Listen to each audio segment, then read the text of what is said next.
continues in a powerful display of India's leadership in global parliamentary diplomacy.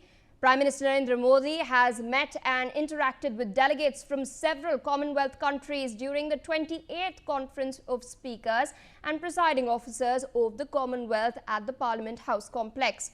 You can of course see visuals on your screens from the historic Central Hall of Samvidhan Sadan that shows the Prime Minister warmly greeting and exchanging pleasantries with speakers and presiding officers from across the Commonwealth. This is of course a part of the record 61 delegates representing 42 countries and 4 semi-autonomous parliaments attending this landmark 3-day event. Now, this is the largest CSPOC in its history, of course taking place in the national capital. This is the latest that we are tracking on the broadcast. With me on the broadcast is Sanjay Sharma. Sanjay, over to you. We can of course see these visuals of the 28th CSPOC that's being held in New Delhi. Visuals from the Parliament House, the Samvidhan Sadan that are now coming forth. We can see the Prime Minister greeting the speakers. What exactly has transpired in this particular edition?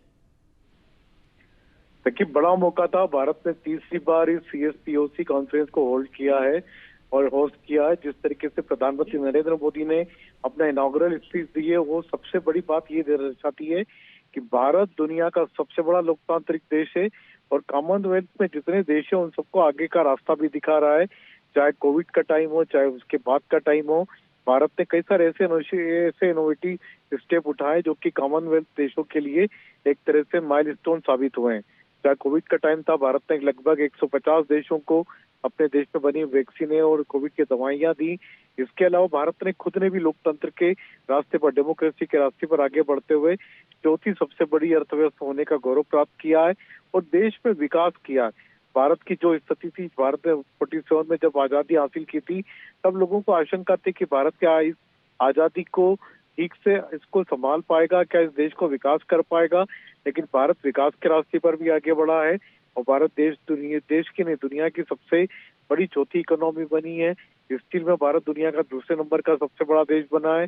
Railway network में भारत दुनिया का चौथा सबसे बड़ा दुनिया का देश बना है। मेट्रो रेलवे के नेटवर्क में भारत दुनिया का तीसरे नंबर का सबसे बड़ा देश बना है और राइस एक्सपोर्ट के मामले में भारत दुनिया का सबसे बड़ा देश बना है। तो भारत ने आजादी के बाद में जबरदस्त तरक्की भी हासिल की है, विकास का रास्ता भी दिखाया और कॉमनवेल्थ के देशों को गाइड भी किया है, रास्ता भी दिखाया है।